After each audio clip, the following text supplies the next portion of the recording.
Hi Sanjita, welcome to Labs Um, podcast. I'm very Thank happy to you. meet you. I'm really very happy to meet you. सबसे पहले तो यहाँ पे बहुत ढेर सारे लर्नर्स हैं जिनके पास ये पॉडकास्ट पहुंचेगा जो सच में वेट करते हैं अपने जैसे लर्नर्स की स्टोरी जानने में। आपकी स्टोरी अगर Okay. मैं बताऊंगी सबको तो इतना Hmm. इंटरेस्टेड नहीं होंगे, बट एक लर्नर के मुंह से जब एक लर्नर अपनी बात सुनता है ना तो वो बहुत इंटरेस्टेड होता है कि इन्होंने क्या किया, Okay. मुझे भी पता चले, मैं भी ये सब चीजें कर पाऊँ। Hmm. तो सबसे पहले हम Hmm. शुरुआत बहुत ही सिंपल करेंगे। मैं आपको बता दूं, ये जो Hmm. हमारा पूरा का पूरा पॉडकास्ट रहेगा, ये मैंने हाँ. डिवाइड कर रखा है 6 पार्ट्स में। 6 पार्ट्स में आपका Hmm. सबसे पहले प्रिपरेशन स्ट्रैटेजी जाएगा। Second part Okay. होगा आपने कौन सा स्टडी मटेरियल यूज किया और कौन कौन से रिसोर्सेज यूज Hmm. किए। फिर आपका Hmm. मैनेजमेंट, आपने टाइम किस तरीके से मैनेज किया। आपका Hmm. सब्जेक्ट वाइज प्रिपरेशन, एक एक सब्जेक्ट को लेके जो भी एग्जाम में आता है वो हम करेंगे। और फिर मॉक टेस्ट Hmm. प्रैक्टिस कैसे करी, कितने मॉक टेस्ट दिए, मॉक टेस्ट Hmm. आपको दिए उसकी आप एनालिसिस कैसे करते थे। ठीक है, तो Hmm. शुरू में मैं Hmm. सबसे पहले चाहूंगी आप अपना नाम बताओ, अपना स्कोर बताओ सभी को। Okay. मेरा नाम है संजिता और स्कोर मेरी आई है अभी 322। Oh wow, that's really great. अच्छा, आप थैंक यू। मतलब जब मेरी बात पता चला मुझे आपसे बात करके कि आप जॉब के संग आपने ये स्कोर मैनेज किया, आप जॉब करते हैं। हाँ, हाँ करती हूँ मैं Right? एक्चुअली जूनियर अकाउंटेंट हूँ हाँ। डिपार्टमेंट ऑफ कोर्स में। एक्चुअली ये जॉब 2018 की नोटिफिकेशन थ्रू लगी थी, अच्छा तो अच्छा, अभी मैंने इसी के साथ प्रिपरेशन किया है। आपने जॉब के संग प्रिपरेशन करी। सबसे पहले तो हाँ। बहुत मोटिवेशन मिलता है और मैं सच में मुझे बहुत अच्छा लगता है कि मेरे लर्नर्स को ये पता चलेगा कि जॉब के साथ भी प्रिपरेशन हो सकती है। और जॉब का मतलब सिर्फ गवर्नमेंट जॉब नहीं होता है। अगर आप लोग किसी भी हम्म, तरीके की जॉब कर रहे हो, कहीं पे प्राइवेट टीचिंग कर रहे हो जिसका एम है कि मुझे हम्म, ऐसे करना ही हम्म, करना है, अगर सिंपल सी चीज है, अगर इनका निकल सकता है तो किसी का भी निकल सकता है। दैट्स रियली वंडरफुल कि आप कैसे टाइम कैसे मैनेज करते थे। मतलब अगर मैं आपसे बोलूं कि आप कितने हाँ। बजे आते थे, कितने बजे ऑफिस जाते थे, टाइमिंग्स क्या थे आपके। ऑफिस के टाइमिंग्स अभी लगभग 9:30 या 9:45 को पहुंचना होता है, और ऑफिस छूटती है ऑलमोस्ट 5:30 वैसे। 5:30, मतलब अगर मोटा हाँ, मोटा देखा जाए तो आप 9 बजे से निकल लेते थे 9:30 का ऑफिस का, हाँ। और घर 6 बजे हम्म। पहुंचे। मतलब 9 से 6 तो आप हाँ, नहीं पढ़ पाते थे, है ना, नौ हाँ, से हाँ, छह हाँ। नहीं पढ़ पाते थे। चलो और ठीक नहीं, पर 5:45 तक आ जाती थी, इसीलिए मैंने घर ऐसा ढूंढा ऑफिस के बहुत नजदीक, ताकि मैं ट्रैवलिंग में टाइम वेस्ट ना करूँ। है यार, तो ये बहुत वो अच्छी किया। चीज़ है। दो चीज, मतलब ये चीज सच में मैं बहुत मानती हूँ। ये चीज पता नहीं क्यों लोग इग्नोर कर देते हैं। उनको टाइम का हाँ, मतलब वही लगता है कि जो वो इन्वेस्ट करते हैं, आने जाने का टाइम हाँ, यूजुअली काउंट नहीं करते। हाँ, तो ये बहुत अच्छी हाँ। चीज है कि आपने घर उसी के पास लिया।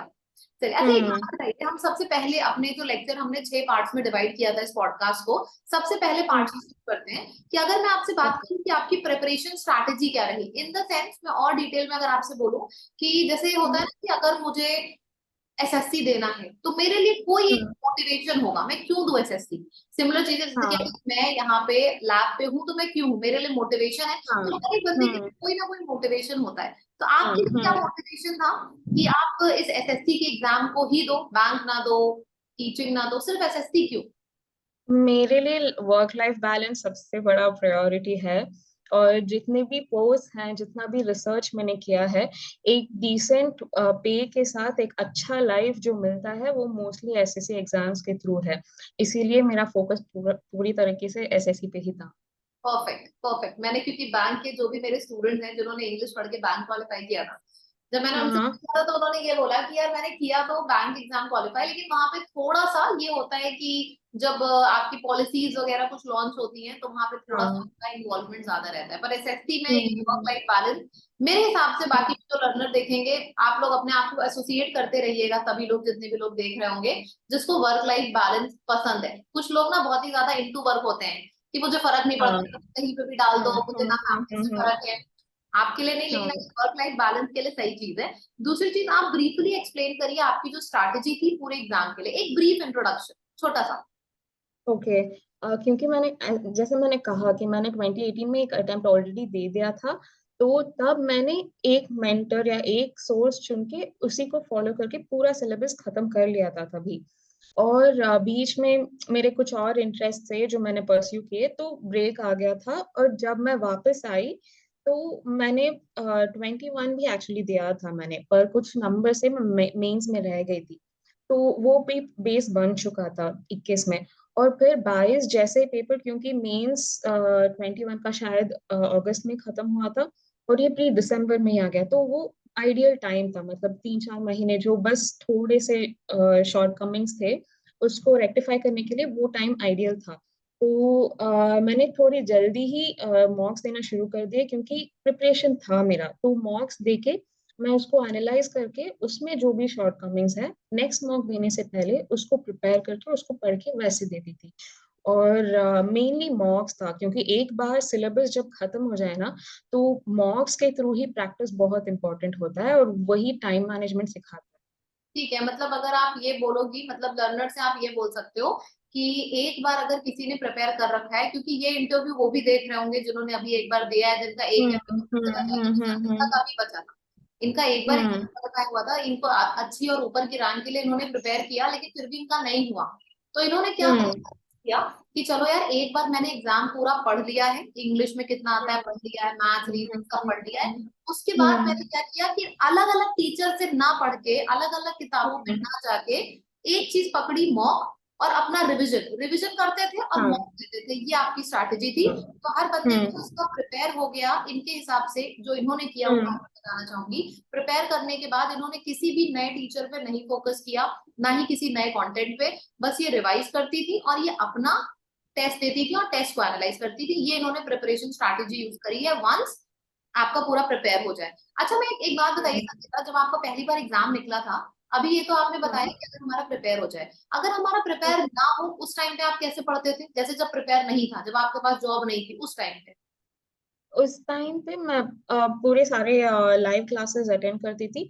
तब मैं मॉक्स इस इंटेंसिटी के साथ नहीं दे पाती थी, क्योंकि मुझे पहले सिलेबस खत्म करना था, तो मैं पढ़ने में थोड़ा ज्यादा टाइम लगाती थी। पर मुझे लगता है अगर कोई थोड़ा ज्यादा स्मार्ट है और वो टाइम अच्छे से मैनेज कर ले कि क्लासेस और मॉक के बीच अगर मॉक की फ्रीक्वेंसी भी बढ़ा ले विद प्रिपरेशन, तो और जल्दी ही अच्छे रैंक पे क्वालिफाई कर सकता है।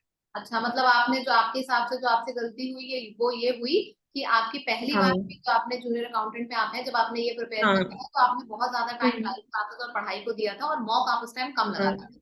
अच्छा, जैसे कम अगर लगाती थी। पढ़ाई की बात करूं, तो आपने लाइव क्लासेस, सपोज आपकी 4 हुई, आपने चारों घंटे की लाइव क्लासेस कर ली, उसके बाद आप क्या हम्म करते थे? चारों घंटे की लाइव क्लासेस हो गई, उसके बाद आप क्या करते थे? उसके बाद मैं बस पीडीएफ से वो प्रॉब्लम्स एक बार रिवाइज कर लेती थी, हम्म। और जीके वो जो भी है, जो भी मटेरियल है उन सब से रिवाइज करती थी।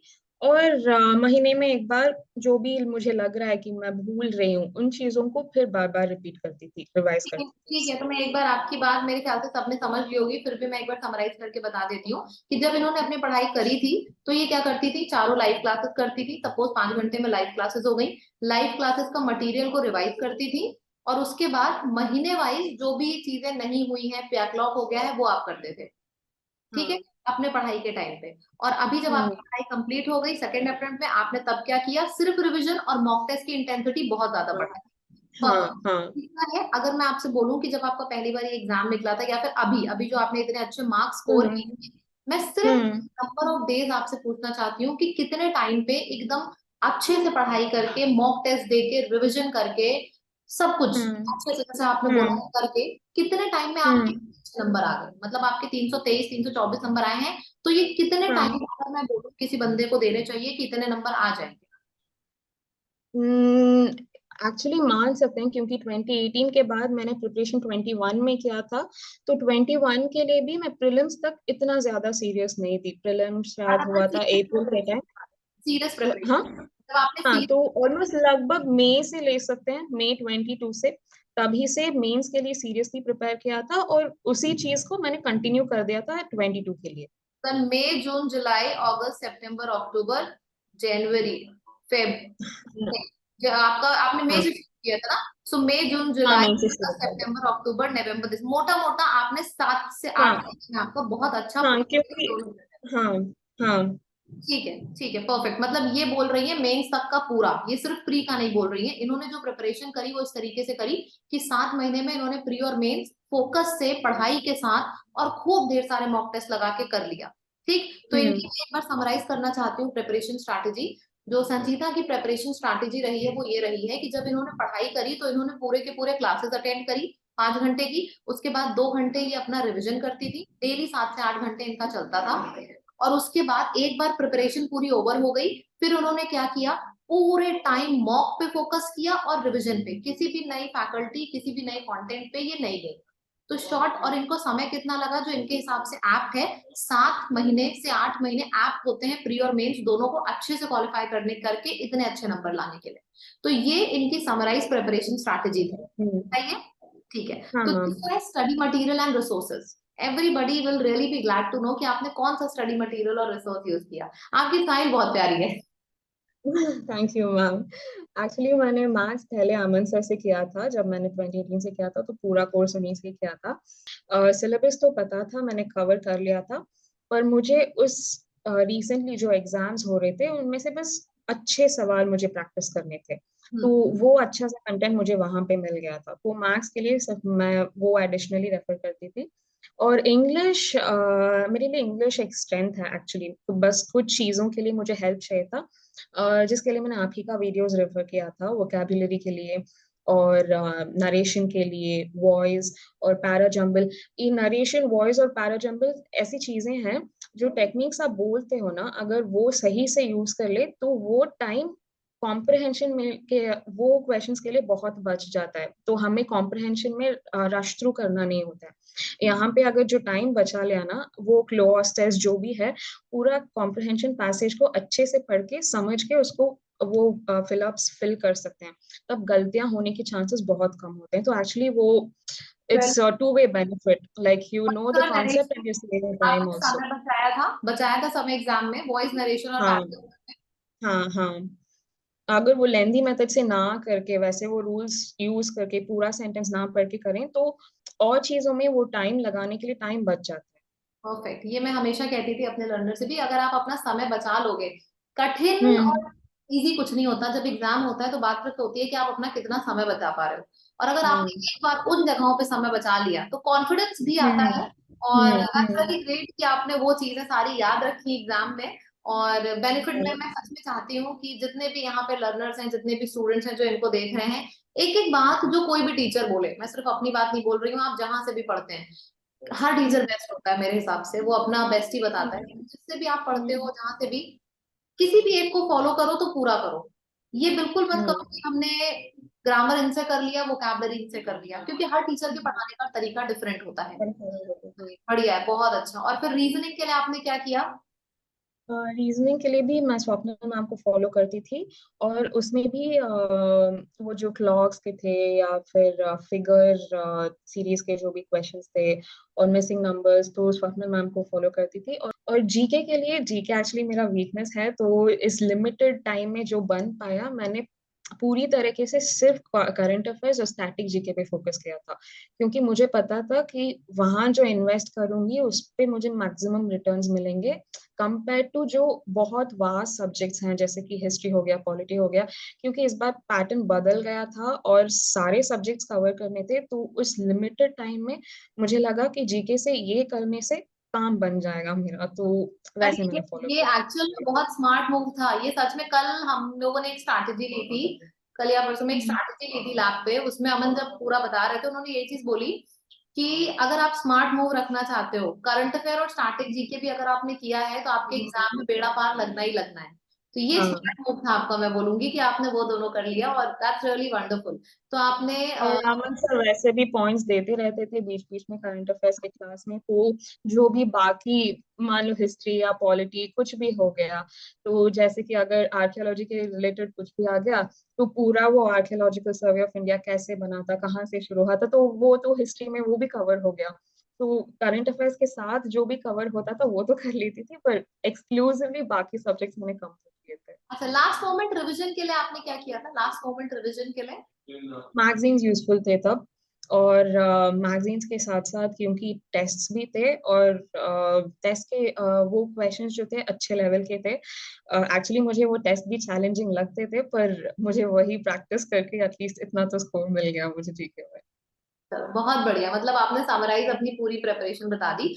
जो हमारा हम्म। थर्ड पॉइंट है इस पॉडकास्ट का, वो ये है, I think everybody will be interested in it, कि टाइम कैसे मैनेज किया था। कि मतलब अगर मतलब आप सीरियसली, जैसे आपने शुरू में बताया था कि जब आपने प्रिपरेशन हाँ। करने की पढ़ाई करी थी, आप हम्म। लाइव क्लासेस सारी करते हम्म। थे और 2 घंटे रिवीजन करते थे, तो 7 घंटे हम्म। आपको मैनेज हो जाता था? क्योंकि मैंने सिलेबस कर रखा था, वो एक एडवांटेज था मेरे लिए। तो जैसे ही मैं घर आती थी तो जल्दी जल्दी से फ्रेशन अप होके पढ़ना शुरू कर देती थी, और सैटरडे संडे पूरी तरीके से यूज करती थी, क्योंकि टाइम बहुत कम है। तो सैटरडे संडेज को कोई और डिस्ट्रैक्शंस नहीं रखती थी, क्योंकि वो प्रेशियस टाइम होता है जो मिलता है पूरे हफ्ते में। तो प्रेशर तो हैंडलिंग फिर आप कैसे करते थे? जैसे आपने जॉब किया, और ये मेरे ख्याल से बाकी सब हाँ, भी इससे बहुत मोटिवेट होंगे कि आपने अपनी जॉब किया, सब कुछ किया, उसके संग संग प्रेशर हैंडलिंग कैसे करी आपने?